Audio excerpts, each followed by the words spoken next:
La place de l'université dans le débat. Merci beaucoup. Et on va rentrer dans le vif du sujet avec une conférence qui va à la fois nous faire voyager et nous inspirer. Nous avons la chance d'avoir avec nous à distance depuis l'Autriche Elisabeth Vorlicek. Merci d'être avec nous. Et vous êtes responsable de la plateforme internationale du Climate Change Center d'Autriche, le CCCA d'ailleurs et Futuract qui travaillent ensemble sur divers sujets de recherche. Vous êtes chercheuse à l'université de Boku et coordinatrice scientifique du JPI Climat, vous allez nous expliquer tout ça. Et on peut aussi le mentionner pour la suite, vous êtes présidente de l'association autrichienne du Pacifique Sud où vous avez passé 10 ans, on va beaucoup en parler. On part là-bas avec vous où la jeunesse se lève pour l'avenir, un combat teinté d'urgence et de modernité mais qui s'appuie sur un fort ciment culturel. La parole est à vous. Merci. Ok, donc je suis vraiment très ravie d'être avec vous là cet après-midi. Malheureusement, je ne peux pas être là en personne, mais je pense quand même qu'on va pouvoir partager un moment.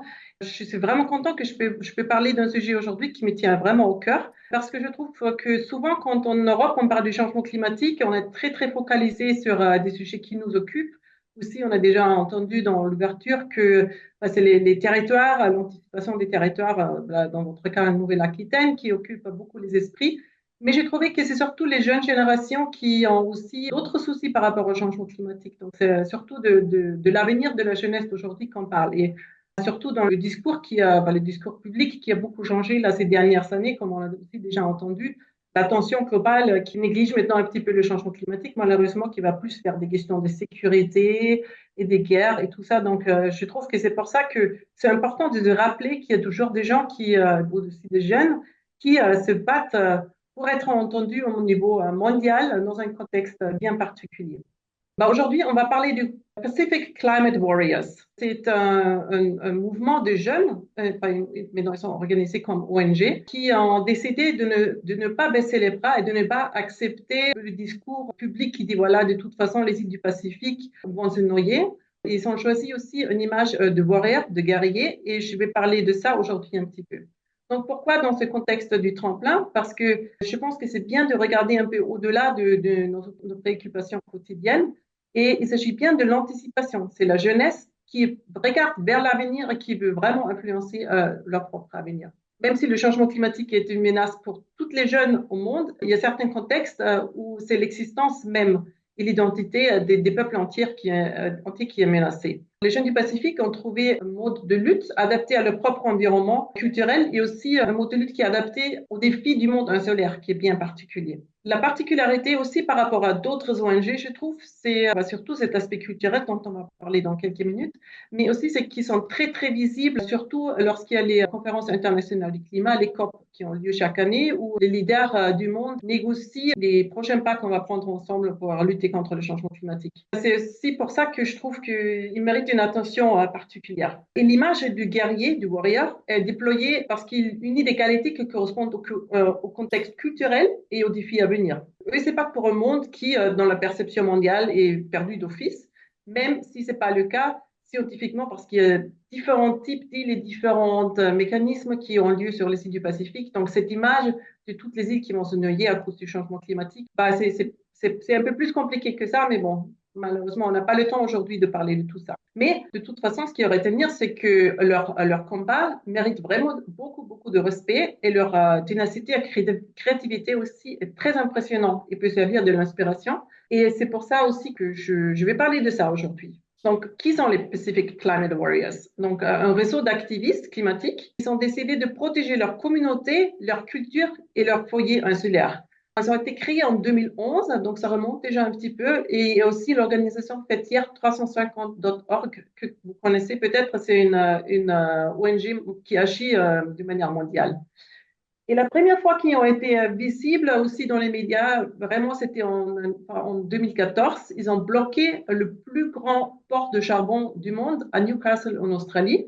Donc, c'est là où les médias, même en Europe, ont montré les activités des Pacific Climate Warriors. Alors, qu'est-ce qu'ils font? Surtout, c'est la lutte contre les combustibles fossiles. Ils mènent un discours explicitement critique contre l'impérialisme ou le mode de vie impérial. Ils ont une très forte identification avec l'identité et les racines du Pacifique. il se battent vraiment contre ce discours des îles qui coulent et le discours de l'immigration forcée. Parce que souvent, on parle aussi dans les médias, quand on parle des îles du Pacifique et du changement climatique, on parle surtout des populations vulnérables, des réfugiés climatiques. Et donc, eux, ils se battent vraiment contre ce discours. Donc, ils s'opposent pas à la science, mais ils s'opposent à ce discours, surtout dans les médias. Donc, ce sont deux choses différentes. Et c'est un activisme sans violence. C'est ce qui est aussi important parce que quand on entend warrior, c'est pas forcément qu'on pense à la non-violence. Bon, mais avant de vraiment plonger dans le sujet, on va regarder d'abord un petit peu ce que c'est le Pacifique et ce que c'est les warriors en général. Hein, parce que là, je suis pas avec vous, je peux pas savoir qui connaît les îles du Pacifique, qui peut-être a déjà aussi été dans l'outre-mer français du Pacifique ou ailleurs. Donc, je vais vous donner juste une brève introduction. Donc voilà, ça c'est l'océan Pacifique vu de l'espace. Donc ça couvre presque la moitié de notre planète, ce qui est assez étonnant parce que quand on parle de tout ce qui se passe sur notre planète, l'océan Pacifique est toujours négligé comme une région lointaine qui n'a pas d'importance, alors que ça couvre la moitié de notre planète avec tout ce que ça implique. Hein. Là maintenant on parle un peu plus à cause des ressources des fonds marins et de suite. Donc là, depuis quelques années, il y a un peu plus d'attention focalisée sur le Pacifique, mais en gros, c'est le plus grand océan de la planète mais avec beaucoup d'îles dedans et beaucoup de pays et de territoires avec des habitants qui ont des cultures très particulières et qui ont aussi vraiment le besoin de contenir aussi leur mode de vie, d'exprimer leur culture. Quelques images, voilà, là on a des exemples des îles hautes, donc c'est pas comme si c'était des atolls qui vont se noyer tout de suite, mais on voit aussi que, surtout l'image à droite en bas, que la plupart de la population habite sur le littoral. Donc, même si les îles ne vont pas se noyer dans le sens strict, la montée des eaux, le changement climatique vont avoir un impact très fort sur les îles. Donc, ici, on voit aussi quelques exemples des atolls. Donc là, le cas de figure est déjà un peu différent. Voici le niveau marin monte, ça menace vraiment la terre même où les gens les habitent. Ça, c'est juste en 2 minutes ce que ça veut dire le changement climatique sur les îles du Pacifique. Donc, finalement, ce que ça veut dire, c'est que pour beaucoup de gens, c'est l'existence même de certaines îles et de l'habitabilité des îles qui est menacée. Et c'est les Pacific Climate Warriors qui s'opposent à ça. Alors, les warriors, qu'est-ce que c'est les warriors? Un guerrier dans le contexte européen, c'est souvent quelque chose même si le discours a changé là depuis 1 an, 2 ans, où la parole au niveau mondial est devenue beaucoup plus partiale, je dirais en général, mais dans le Pacifique, l'image du warrior a une signification bien plus particulière que ce que c'est le cas en Europe. Maintenant, on va parler un petit peu de ce que c'est le warrior. Donc, il existe bien sûr des variations sur les différentes îles, parce qu'on a déjà vu tout à l'heure que le Pacifique, c'est une vaste zone, mais l'interprétation est différente sur les îles, mais surtout, c'est très différent par rapport à l'image qu'on a en Europe. Et ce n'est pas quelque chose du passé, c'est aussi quelque chose qui est très important au présent. Donc, si on parle du passé, on a surtout des images exotiques de l'époque précoloniale. D'un côté, il y a cette mystification du guerrier du Pacifique avec beaucoup de fierté, et donc il y a une sorte d'admiration. Et de l'autre côté aussi, du côté du paganisme sauvage, le sauvage noble. Vous avez déjà entendu parler, bien sûr. Sur cette image-là, on a par exemple à gauche, on a un casque porté par un guerrier hawaïen. Ça a impressionné les Européens parce que c'est impressionnant quand même quand on voit ça. À droite, là, c'est un homme des îles Marquises avec un tatouage sur tout son corps. Donc ça, c'est juste des images qui ont vraiment impressionné les Européens quand ils sont arrivés aux îles du Pacifique. Donc déjà, dès le départ, pour les Européens, les guerriers du Pacifique, c'était quelque chose d'exceptionnel. Même aujourd'hui, ça continue à être quand même un sujet d'attraction, je dirais. Ici à droite, on voit par exemple des personnages des jeux en ligne qu'on peut choisir, des avatars qui ont des accessoires des différentes cultures du Pacifique, mais on voit bien, ce sont bien virils, musclés les personnages. Donc ça, c'est l'image du guerrier pacifique. À gauche, on a des joueurs de rugby fidjiens qui sont aussi dans cette photo. Elles sont mises en scène aussi avec d'un côté ce côté les accessoires culturels et de l'autre côté aussi leur posture très virile. On a peur quand on croise des mecs comme ça. C'est un peu l'image que ça doit donner. Après, il y a aussi, ça a aussi un peu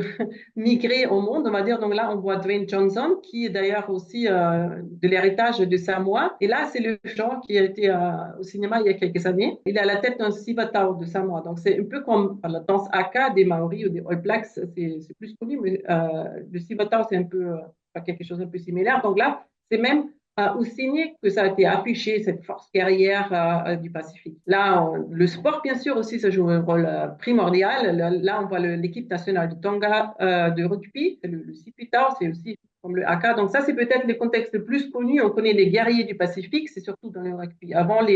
Avant les Jeux rugby international, c'est les équipes du Pacifique qui font leur danse pour intimider l'adversaire. Et aussi dans le sport, là, c'est des images qui viennent de la Polynésie française. Là, c'est les compétitions de Va'a, donc la pirogue polynésienne. Un des plus grands événements, c'est le Te Aito. Et le Aito, en langue, c'est le guerrier aussi. Donc là, sur le site Facebook de Te Aito, c'est qui sera le prochain Aito. Donc là, même dans le langage de tous les jours, on parle de Aito quand quelque chose montre beaucoup de force aussi dans le sport. C'est intégré dans le langage aussi, c'est sorti un peu du contexte vraiment martial, mais c'est quelque chose qui peut être utilisé et employé dans des contextes différents. Après, il y a bien sûr aussi des guerriers classiques, si on veut. Là, par exemple, les opérations militaires sont... Là, on a l'exemple de Fidji, parce que Fidji, par exemple, ils ont le plus grand nombre de casques bleus des Nations Unies par rapport à leur population. Aussi, il faut noter qu'à Fidji, il y avait aussi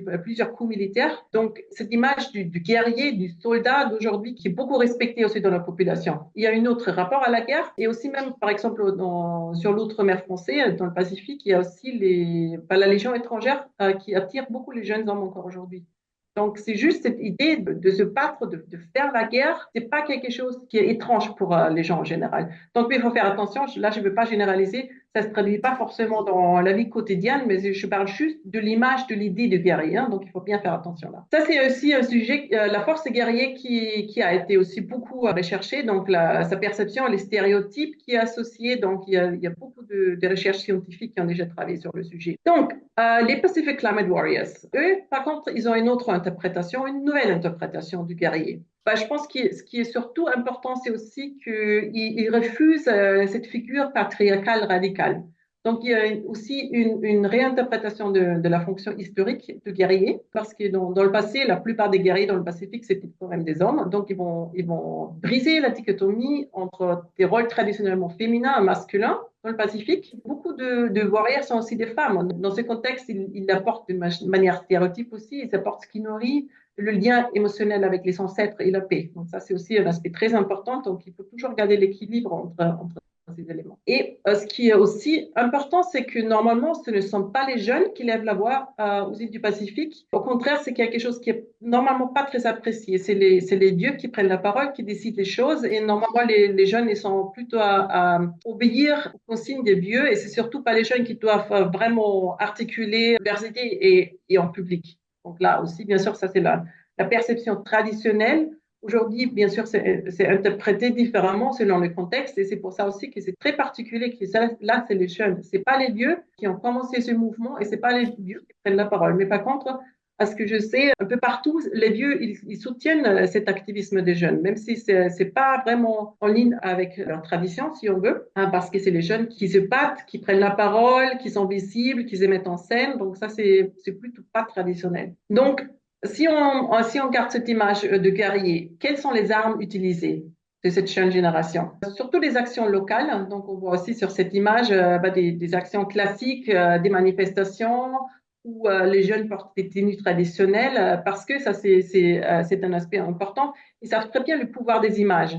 Les accessoires culturels, ça attire l'attention, ça plaît. Aussi, surtout, par exemple, au COP, aux conférences mondiales du climat, là, ils attirent toujours beaucoup d'attention internationale. Donc là, je pense que c'est surtout, c'est parce qu'ils ont aussi des orateurs qui sont très doués. Donc, il y a quasiment aucune COP où il n'y avait pas un discours d'une personne venant du Pacifique qui a vraiment impressionné et émouvé, c'est ça le mot, le public, parce qu'il y a vraiment des émotions fortes qui sont transmises par ça. Donc, par les tenues et aussi par leur présence et aussi par leur organisation même. Donc, ils sont très présents sur les médias sociaux et ils savent très bien se mettre en réseau. Ça, c'est vraiment le côté très visible, mais aussi ils font du développement des compétences. Donc, ils font des ateliers, ils font des cours en ligne. Donc, ils voient ça aussi comme leur mission d'éduquer la population et surtout les gens des îles du Pacifique. Donc, la nouvelle génération des warriors, c'est, comme je disais tout à l'heure, ils sont jeunes et ils sont éduqués. Donc ça, c'est aussi quelque chose qui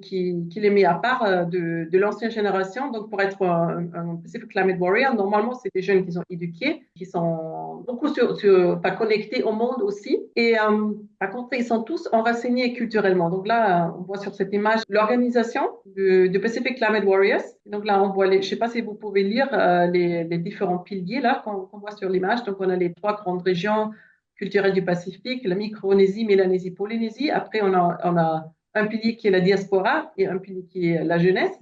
Et là, on a aussi le Council of Elders. Donc, on cherche toujours le conseil de vieux. Ah, donc, ça, c'est aussi un côté très pacifique. Donc, pour la guidance stratégique, on va toujours essayer d'écouter aux vieux. Vous voyez aussi là que la culture et l'identité est une ressource très, très forte. Ah, donc ça, c'est vraiment cette identification comme Pacific Islander, comme quelqu'un venant des îles du Pacifique. C'est quelque chose qui est très, très important et aussi toutes leurs actions sont vraiment dirigées dans ce contexte-là. J'ai parlé de la diaspora il y a un moment, donc ça c'est aussi quelque chose qui est très typique pour les îles du Pacifique. Déjà, il y a une très grande mobilité des idées et des personnes entre les îles du Pacifique et ailleurs. Donc là, on a une carte avec, elle n'est pas complètement à jour, mais c'est les centres d'activité, si on veut, de Pacific Climate Warriors. Donc, je vais essayer de vous montrer ça avec le pointer. Donc là, ici, on a le monde typique de l'ère du Pacifique, là, les îles du Pacifique. Mais par contre, on a aussi les grands pays. On a la Nouvelle-Zélande, l'Australie notamment, c'est là où il y a beaucoup de choses qui se passent. Aussi les États-Unis, il y a aussi une grande diaspora aux États-Unis. Là, on a aussi le Japon, bien sûr, et aussi la France. Donc ça, là, c'est cette mobilité d'idées qui est liée à la migration, surtout pour l'éducation, mais aussi souvent pour le travail. Pour le travail, ça fait que les idées voyagent. Donc, il y a de l'inspiration qui va dans les deux sens. Bien sûr, il y a des liens privilégiés avec les anciens pouvoirs puissances coloniales. Donc, ça fait que, par exemple, si je viens de la Micronésie, je pars faire les études aux États-Unis, c'est là-bas où je vais être exposée à des idées bien différentes aussi, que je vais communiquer à ma famille qui reste aux îles de Micronésie, par exemple. Cette influence des idées dans les deux sens, c'est aussi quelque chose qui est caractéristique pour les Pacific Climate Warriors. Et je trouve que c'est aussi très inspirant parce qu'ils sortent un petit peu de leur propre contexte pour s'enrichir d'autres influences. On a déjà entendu tout à l'heure que ça devient de plus en plus difficile de se faire entendre si on veut parler du changement climatique. Donc là, je pense que je ne sais pas qui est dans le public aujourd'hui, mais ce que j'ai vu tout à l'heure, il y a, il y a aussi beaucoup de jeunes qui peut-être, l'un ou l'autre entre vous est peut-être aussi actif ou qui est un activiste, qui a été un activiste pour lutter contre le changement climatique. Mais c'est très, très dur de garder la motivation, surtout parce que c'est plus comme il y a quelques années où il y avait vraiment ce mouvement global de Fridays for Future. Là, je pense que c'était plus facile de garder la motivation. Mais là, on va regarder qu'est-ce qu'ils font le Pacific Climate Warriors, justement, pour garder cette motivation. Une très grande source de motivation, c'est le lien avec la Terre. L'enracinement dans la Terre, d'où on vient. Donc peut-être ceux d'entre vous qui connaissent la Polynésie, ça parle toujours de fées noires. Donc c'est dans l'espace linguistique polynésien, c'est un attachement très fort.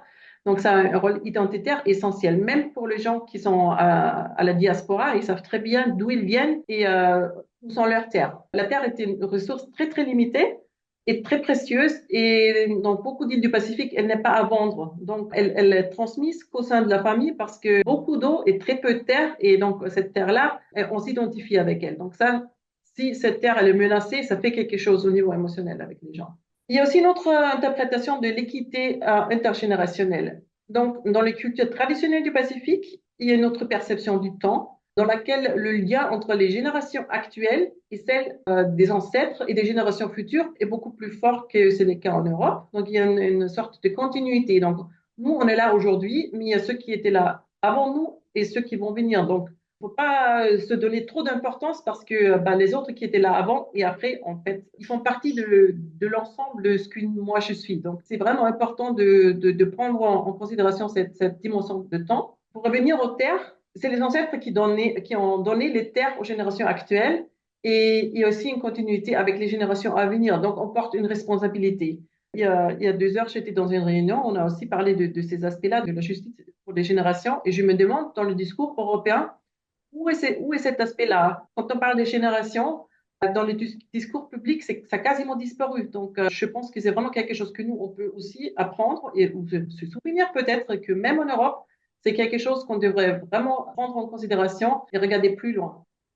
Il y a aussi un sentiment d'impasse, bien sûr. Donc, si il y a certaines îles au Pacifique où le changement climatique se manifeste d'une manière très menaçante, sur d'autres îles, c'est un peu moins le cas, mais en général, les jeunes qui viennent de ces îles, ils se sentent dépossédés de leur identité. Donc, ça aussi, c'est quelque chose, je pense qu'en tant qu'Européens, c'est très difficile à imaginer d'avoir ce lien fort à un bout de terre. Ça, c'est, pour la plupart d'entre nous, c'est pas le cas en Europe. Et en plus, après, ce bout de terre, il va disparaître. Donc là, c'est vraiment, c'est une menace existentielle. Donc c'est quelque chose que par il faut qu'on se parle. On peut pas laisser faire. Et la résilience doit être interprétée d'une manière différente parce que normalement, les ressources financières des îles sont souvent limitées, voire inexistantes. Donc, il faut trouver d'autres moyens pour se battre, d'autres moyens pour avoir de la visibilité et pour se faire entendre. C'est important de sortir du rôle du victime passif et donc on peut passer à un activisme compatif. Donc c'est la colère qui mobilise les énergies.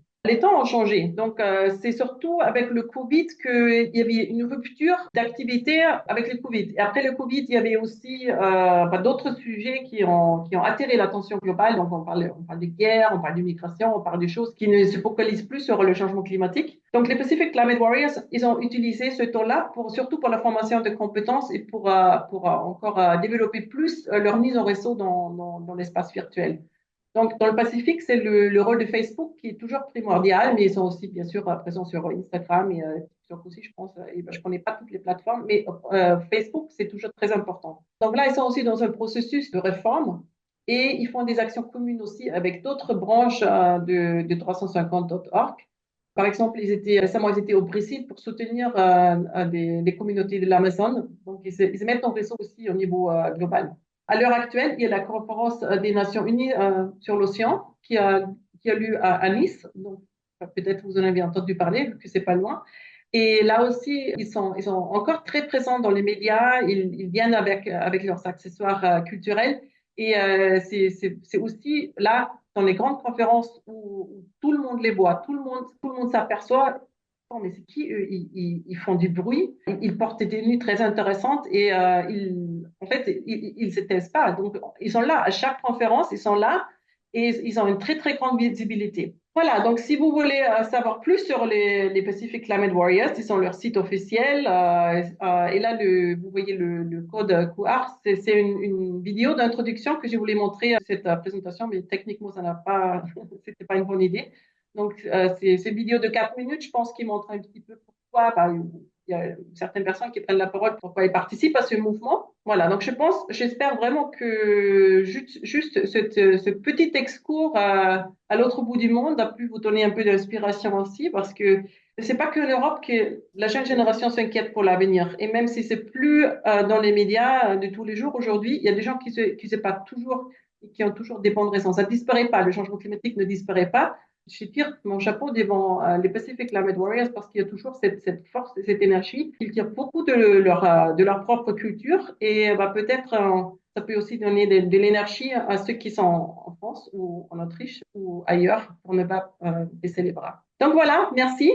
J'espère qu'on a encore un peu un temps d'échange. On peut discuter encore un petit peu. Donc j'aimerais bien savoir aussi d'entre vous si vous avez déjà entendu parler des Pacific Climate Warriors.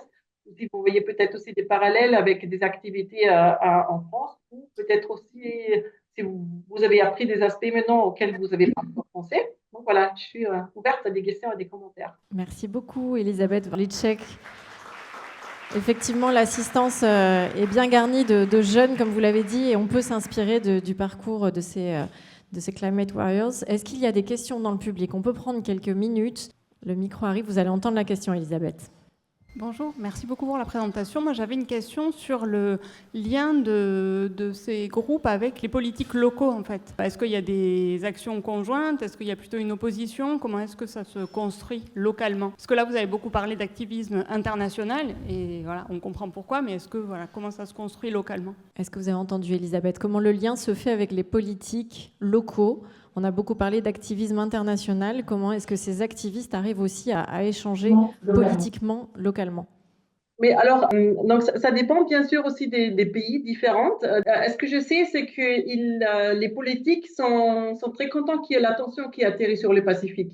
Donc là, juste, c'était ce matin, il y avait le président de la Polynésie française qui avait annoncé qu'il y avait la plus grande zone aire marine protégée au monde qui va mettre en place. Enfin, dans les négociations globales, les îles du Pacifique, ils ont toujours un rôle très particulier. C'est un peu la spearhead, ils sont un peu la pointe. C'est eux qui mènent un petit peu qui veulent pousser les négociations du climat en premier.